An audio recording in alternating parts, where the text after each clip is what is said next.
क्या हम इस ब्रह्मांड में अकेले हैं? आप और मैं शायद इस सवाल का जवाब ना दे पाएं, पर कुछ चुनिंदा लोग जो कि अमेरिका जैसे बड़े देशों के बड़े ओहदों पर हैं, शायद वे हमें इस सवाल का जवाब दे पाएं।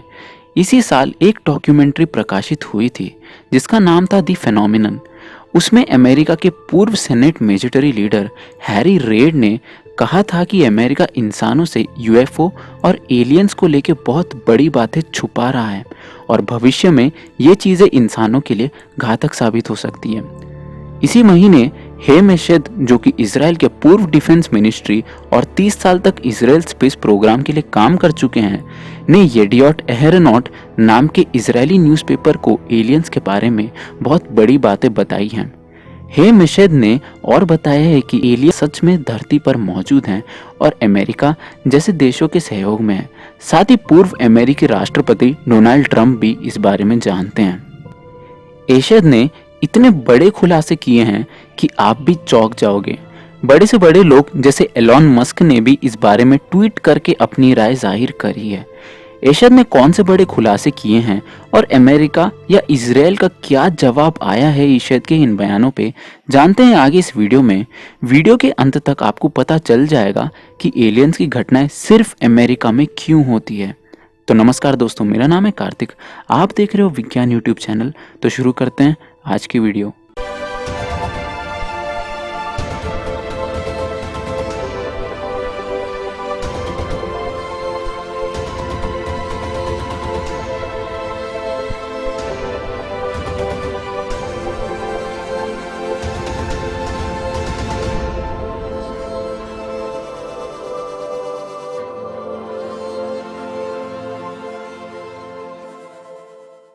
इसराइल के पूर्व अंतरिक्ष प्रमुख ने कुछ चौंकाने वाले बयान दिए हैं जिसमें कहा गया है कि एलियंस वास्तविक हैं और अमेरिकी राष्ट्रपति डोनाल्ड ट्रंप उनके बारे में जानते हैं।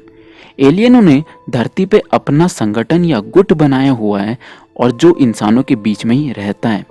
लगभग 30 वर्षों तक इजराइल के अंतरिक्ष सुरक्षा कार्यक्रम का नेतृत्व करने वाले हेम एशेद ने आगे कहा है कि एलियंस गुप्त रूप से अमेरिका और इजराइल के संपर्क में हैं, हालांकि वे अपने अस्तित्व को शांत रख रहे हैं। हेम एशेद ने येडियोट एहरोनॉट न्यूज़पेपर को कहा है कि एलियंस अपनी अस्तित्व को बाहर नहीं निकाल रहे क्योंकि उनका कहना है कि मानवता अभी इसके लिए तैयार नहीं है।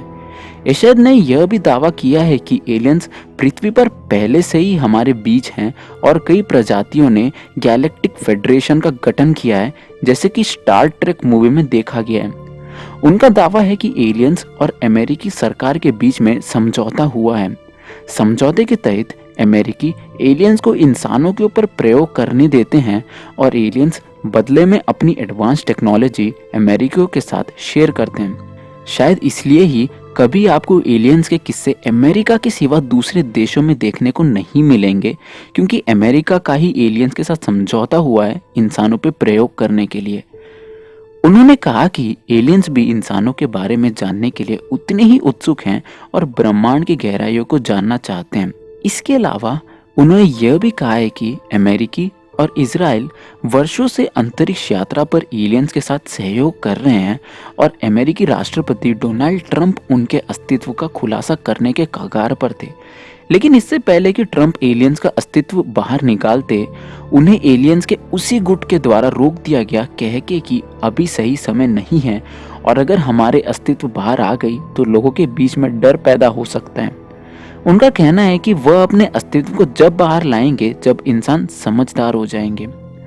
एशेद के अनुसार एलियंस ने पहले से ही अमेरिका और इजराइल के साथ मंगल ग्रह में एक अंडरग्राउंड बेस बनाने का समझौता किया हुआ है। हालांकि उनके दावों का समर्थन करने के लिए उनके द्वारा कोई सबूत नहीं दिया गया है, लेकिन उनके बयानों ने दुनिया भर में सोशल मीडिया पर एक बड़ी चर्चा पैदा कर दी है। ये पूछे जाने पे कि एशेद ने अभी 30 सालों के बाद ही ये सब चीज़ों को बाहर निकालने का फैसला क्यों किया, इस पे उन्होंने कहा कि ऐसा नहीं है कि उन्होंने ये बात पहले बताने की कोशिश ना की हो। उन्होंने ये बात बताने की कोशिश की है, पर उनको पागल बता दिया गया था। अब उनको सब जानते हैं, साथ ही साथ उनके पास काफ़ी डिग्रीज और अवार्ड्स हैं साबित करने के लिए कि वो पागल नहीं है। उन्होंने ये भी बताया कि अब उनकी उम्र हो चली है और उनके पास खोने के लिए कुछ नहीं है। वे चाहते हैं कि इंसानों को पता चले कि अमेरिका और इजराइल जैसे देश लोगों से कितनी बड़ी बड़ी चीज़ें छुपा रहे हैं। अब सवाल ये उठता है कि इशद के इन बयानों पे अमेरिका और इजराइल का क्या जवाब आया। तो बता दूं कि इशद के इन बयानों को अब 2 हफ्ते हो चुके हैं, पर अभी तक कोई जवाब अमेरिका या इजराइल की तरफ से नहीं आया। इसका एक ही मतलब है कि इन बातों में काफ़ी हद तक सच्चाइयाँ हैं, जिसे कि दोनों अमेरिका और इजराइल छुपाना चाहती हैं। तो दोस्तों, आपके क्या विचार है इशद के इन बयानों पे, और आपको क्या लगता है कि इन बातों में कितनी सच्चाई है? कृपया मुझे कमेंट करके बताइए। आज की वीडियो के लिए इतना ही, मिलते हैं अगली वीडियो में।